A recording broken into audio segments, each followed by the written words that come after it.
never heard that, but that's the origin of CAP. I'm going to look this up. I'm going to look.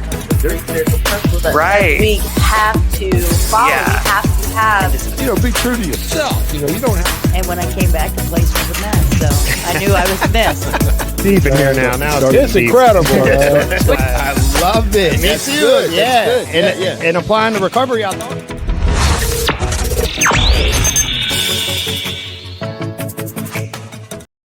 Hey there, greetings from Getting the Herd. Here we are once again. I'm here with a very esteemed guest, one of my favorite people in this organization that I've met, known him for quite a while now, not 500 years, but a couple at least. Had the fortunate experience to see him come here, get his life together, change, improve gradually but steadily this whole time for, what has it been, like 2.5 years? A little bit over. So this is the highly esteemed Jason Tucker. He's a PRS here at the McShin Foundation. I've been working with him for quite a while. I knew him a little bit before that, so we'll let him introduce himself as well. I am Jason Tucker, and I first want to say thank you for always being in my corner, being someone that's supported me from the beginning. Glad to do it. Absolutely. This is bar none the best place that I've ever worked, period, in my life. I got to say thanks to, let's start with Grant. When I came through the intensive program, Right. Grant has moved on. Shout out to Grant. Shout out to Grant. Without Grant, he was my house leader. I got in trouble many times and wrote many essays actually for him. Right. So, consequences do come around every now and then here.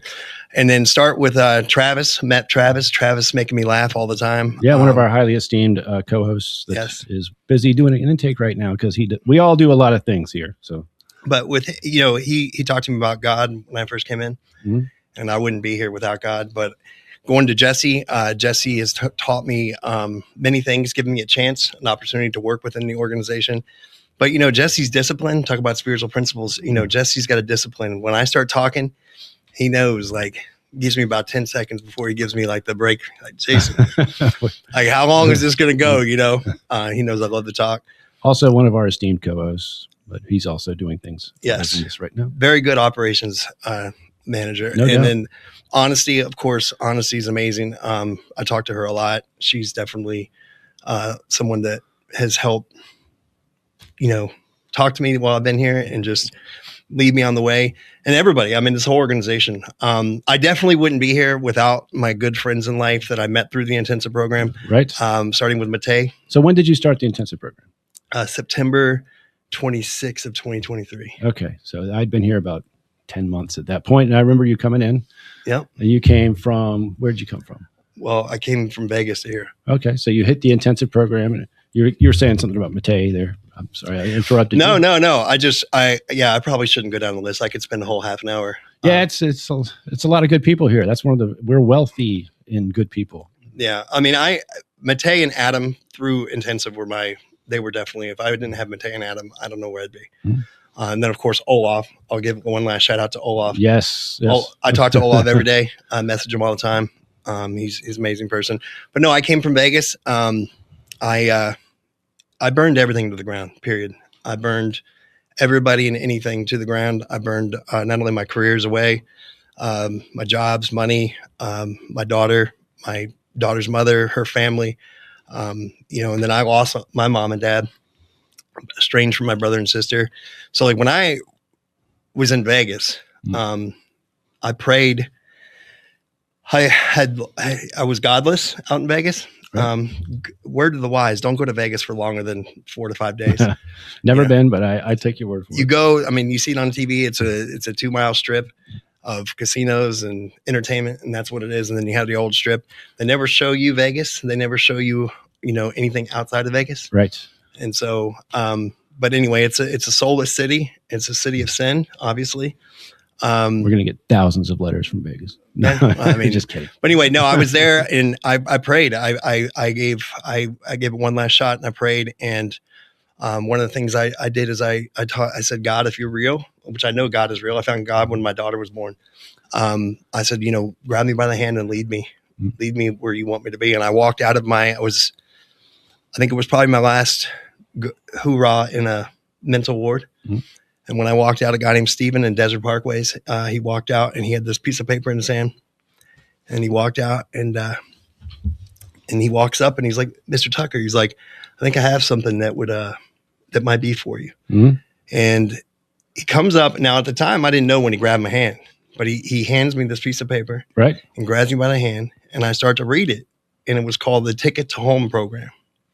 And it says the city of Las Vegas is now paying one-way tickets to anywhere in the country as long as somebody on the other end of the phone vouches for you. Right. So he grabs me by the hand. I had no idea that, I'm already getting the prayer answered. Because Right. that's one of the things I was talking to God about. Right. And then he points to the phone on the wall. And mind you, like I said, I burned everything. I mean, I literally burned everything to the ground. So I'm assuming when you say burned to the ground, you're referring, substance use was a big factor in that. It's 100% the factor. And when did you, not to backtrack, but like when did you start to notice that, we all think it's not a problem until it's a problem. Like when did it start to illuminate to yourself that this is not working out? Well, I mean, the thing is, I was an athlete in school. Mm-hmm. So through high school, I didn't skip school. I was an athlete. I didn't use drugs. I didn't drink. My parents, alcoholics. My whole family has a history of alcoholism, but I didn't start using until after high school. Right. And sports kept me late bloomer. You're a late bloomer. I am a late bloomer. And what's crazy not is a bad thing. yeah. And what's wild, I moved to Phoenix, Arizona. So I was an East Coast kid. I was from Northern Virginia, Fairfax area. Right. I lived all over the place, but I didn't start until after high school. And, being in sales my whole life, I've been in sales since I was 16.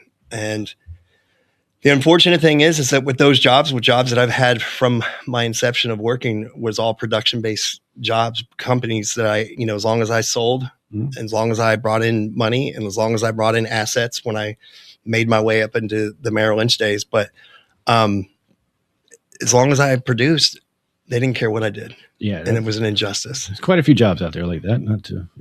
It's been a problem for me. I mean, it started off in the beginning of my 20s. And you're figuring 25 years of absolute, I'd get real successful. I'd do really well. And then I would burn it. Yeah. For us, success is often the enabler, the main enabler, that allows us to go down the road much farther than we would have otherwise in the wrong direction. Well, what I learned, so McShin has taught me, the biggest thing is I never had gratitude. Right. I never knew what gratitude was until I came here. Like, and for me to, give a shout out to Jim when I was in Vegas, and he said, make a phone call. Jim's had the same number 17 years. I used to be a partner with Jim in a company in Winchester. And he said, and when I had that piece of paper in front of me, it was the only person I knew to call. I hadn't talked to him in years. Yep. And when I called him, I started reading that piece of paper, the ticket to home. And he was like, just tell me what to do. Tell me what to do and I'll get you here. Okay. And that fast, within 4 days, I was on the Greyhound. Wow. Coming back to Virginia. Okay. And now when I say burn everything to the ground, I'm talking about like nobody in my corner. I destroyed everything. Right. And, I did very well in 2011. I found God. We had my daughter and we lived I started selling buildings. I was down in Virginia Beach. I started selling buildings for a company, and I had the support system of my daughter and her entire family. And for years, things were going really, really well. Right. And I had teeth issues. I had problems at that time. And that's all it took. Yeah. That doesn't take much sometimes. I got the taste again. Right. And it turned in and it snowballed and snowballed and snowballed. And so, anyway, I mean, we could go into that another time. Yeah. So you find yourself with that ticket, you get directed here somehow. So I end up in, actually not too far from here. I got dropped off down in Richmond. Jim came down from Winchester, picked me up. Jim and Teresa. Without them, I wouldn't be here. Okay. He was the only person that I knew that I could call. Right. That was going to, Yep. be there for me. And he did. I ended up in Winchester for 2 weeks, and he reached out to somebody that was on the board at the time. Andrea, shout out to her. Yes. And she got a hold of Duck. Duck happened to be in Joyce's office. Also a guest on this podcast a few weeks ago. Thank you. I'm telling you, man, listen, when you have, this has become, I mean, I have 150 plus people, 200 people in my family now. Like, you know what I mean? And when I came in here, I had no one. Right. Jim was the only person that I did not destroy based on, my drunkenness, my substance abuse, my just madness. You know what I mean? Yeah. I mean, I was intolerable. I was not me. I was somebody else. And so It does that, doesn't it? it just destroys everything. Yeah. Everything. So you came here just like, stripped of everything that you liked, loved, cared about, believed in yourself in, It's used gone. to support yourself. It's all gone. Then what happens? You went up in the intensive house. And, Man, he dropped me off, and I walked in the doors, and Coley did my intake. all right. Shout out to Coley. Shout out to Coley. And I was granted a scholarship to come in, and they had funds available for me. And in my program, when I came in, one of the things they said to me, they said, well, we can get you in, but you're gonna have to come off all your medications. You're gonna have to come off everything. Mm-hmm. And of course, the part of my brain, I'm like, yeah, I can. Oh, I got this. Yeah. And so Coley told me, he was like, is your game weak? Is your game weak? Is he? He's like, do you want this? Like, how bad do you want this? And at the time, of course, the only thing that kept me alive in Vegas and in my, ultra hell that I was in was the thought of my daughter, and obviously, her mom, shout out to her mother and to her grandparents and her aunts and uncles. I mean, they've done amazing with her. Right. We can get to that later, but I have gotten to talk to her, and I have a great relationship going with her and with her mother. And I'm hoping it keeps progressing and hopefully to see her soon. But I mean, when I came in here, it was me, and I didn't know that the 200 people right. that were going to literally have my back and support me. And I never had been to a place that, when you think about what McShin is, what's different about McShin is a full service recovery center, recovery organization. And when I was at Merrill Lynch, people think of stocks and bonds. They think of banking. They don't understand that there's institutional money, managed money, options and bond, right. futures, all that stuff. Merrill Lynch was a full service financial firm, but to dull it down even more, like a car wash. Yeah. Okay. Like I went to a car wash, and for me, I didn't just need the outside wash. I needed the rim shine, the tire shine. I needed the whole interior. Complete restoration. Yeah. I'm still trying to get rid of the old cigarette smoke. Right. You know what I mean? Like, and it's still working on me to this day. But I didn't know walking in here that everyone employed here, everyone that was interning here, everyone that was a part of this organization was 1,000% here to help me. Right. Like, I didn't know that. Right. I've never seen nothing like that. Yeah, I hadn't either till I got here. And I didn't even know at the time that the prayer, my last attempt at trying to live, when I prayed to God I prayed all this into existence. So you see that I'm guessing that you see that the peer-led approach did something for you that clinical stuff did not do before. Yeah. I mean, when I, working here for a year, I've been working obviously with McShin on staff for a year. I interned before that. I don't even have the words for it. I have had many people with the Harvard degrees behind them, the university degrees, a whole wall of certifications, all this DSM-5, it's talking to me out of a textbook with no real experience. Right.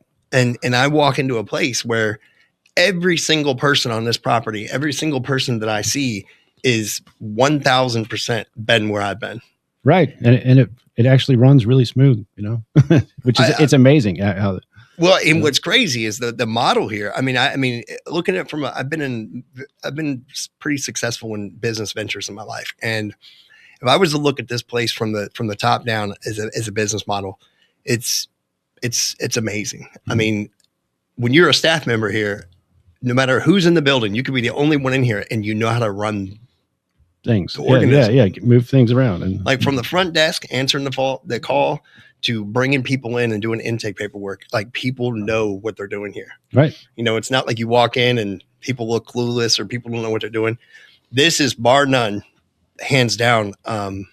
First of all, I never thought I'd be doing this for a living. I never thought I would ever be doing anything like this. Right. But this place has, from the intensive house, which, by the way, if anybody out there struggling with alcoholism or drug addiction or substance use of any disorder, I recommend coming to McShin, period. I mean, I've never seen nothing like it. There's nothing like an individual's testimony and an illustration of how your life has changed. Like, you came here, I've seen you improve your relationship with your family, get a job and change everything. So like that's way better than any written advertising that you're going to see, I think. Yeah. I mean, and now, looking at, now that the grant is up here, I'd known that, the full-time status that I had here is coming to an end, but there's opportunities out there, even within this organization.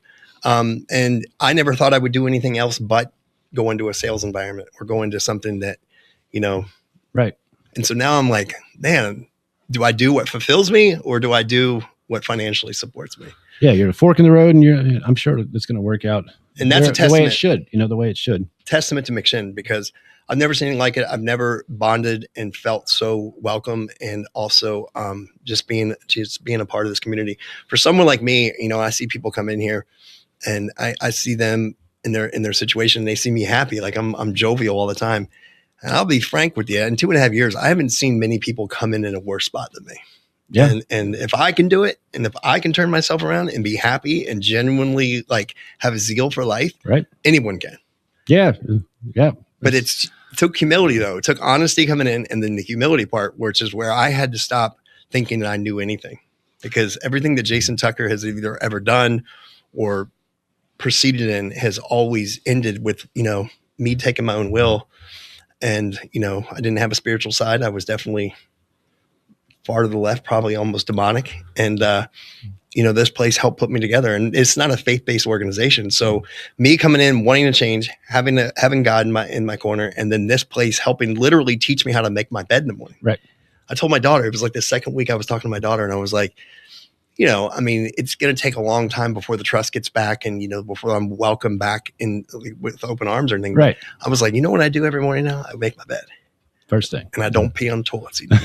That's it. I mean, big changes. If I do, I get in trouble. Right. I get a consequence, or I have to write an essay or something. And it's like, I'm literally learning things that I should have learned a long, long time ago. Mm-hmm. And, I tell people the only thing you can give a man or a woman to make them happy when they have everything they need is just a little more. So you think staying in sober living here, as long as you have, has been like a real plus, like a real support? There's no question. I watch people, they'll come in here, they'll do really well. And then they I got to move out. They think, I'm good. I'm going back to the rat race or whatnot.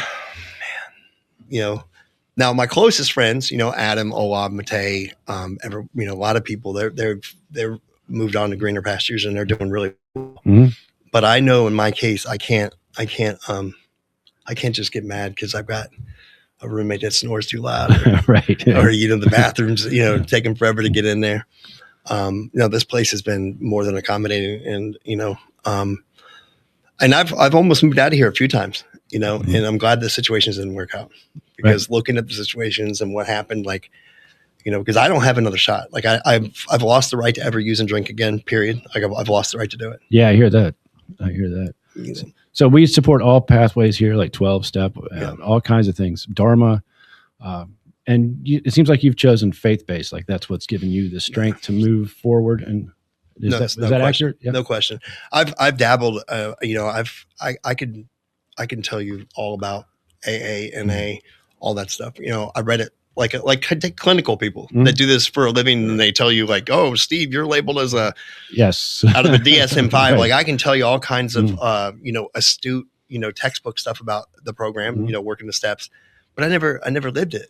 I was never doing it. And when you look at it, it's a spiritual program. That's for sure. I mean, it's very, God is mentioned 93 times in the first 103 pages of the basic text for NA, and 164 times in the first 284 pages of the big book.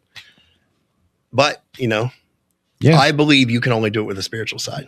Good point. I personally believe that. I'm with you there. And a lot of us are. But yeah, I just want to say, this is the first time us doing this sitting down, and we can talk obviously more later. Yeah. But I want to do this my last full-time day. That's right. I wanted to make sure this happened. Yeah. I wanted to make sure you've been such a positive influence around here. Your gratitude is self-evident to anybody that knows you. And it's been a real awesome experience. It is. And I can't thank you enough. I can't thank this place enough. And, help giving me a chance. When you come into recovery and you put recovery first, everything is not going to be perfect. No. But it allows everything to go forward to be possible. Yes. You know what I mean? It gives everything a possibility. Right. And that's where I'm at today. And I couldn't have done it without McShin. I know that, without my faith and without praying and, denying my flesh on things that Jason Tucker's done in the past, right. I couldn't do it without the people that are here. And this will always be my family, no matter what route I go, what I do. Awesome. I'll always be a part of it. Anything else you want to say to our viewers, listeners? If you got an issue, if you got any alcohol problem, drug problem, any wayward living problem, give McShin a shot. I can promise you, if somebody like me can come in here with nothing and be brought back to complete hope and inspiration to live again and to, get back in my daughter's life. My dream today is to walk her down the aisle. Right. You were telling me that. Yeah. That's it. Like, if you would have asked me 15, 20 years ago, like what my dreams were about the house on the hill and the cars and the bank account and the investments and all that. No, it's not. I mean, I see life different now. And my job now is to help show her a new way of life, how to live. Mm-hmm. I try to talk to her on the phone about boys. She's 14 now. Yeah. And so I try to talk to her about all kinds of things. I know, hopefully our relationship keeps growing, but I want to be there for her and help show her what to not do. You know what I mean? And hopefully between her mother, which has done a great job with her, hopefully with me, we can help show her the things not to do. I think you're a perfect example of showing her with your actions, like what a positive life looks like, a positive attitude. Yeah. And then hopefully I can let her take her down the aisle and move her on. That's my dream. That's it. And I see life different today. So, but I want to thank you again, man. Oh, I'm grateful to have you here. We all, enjoy your company. We'd love to have you back because we have only scratched the surface of the iceberg that is Jason Tucker. Yeah. We can get into the catacombs if you want. Right. Sure. We can definitely venture into the catacombs if you want sometime. Dante's Inferno. That's it, man. Awesome. Well, thank you so much. I'm so glad we made this happen. We've been talking about it for quite a while. Yeah. So thank you, man. Appreciate it.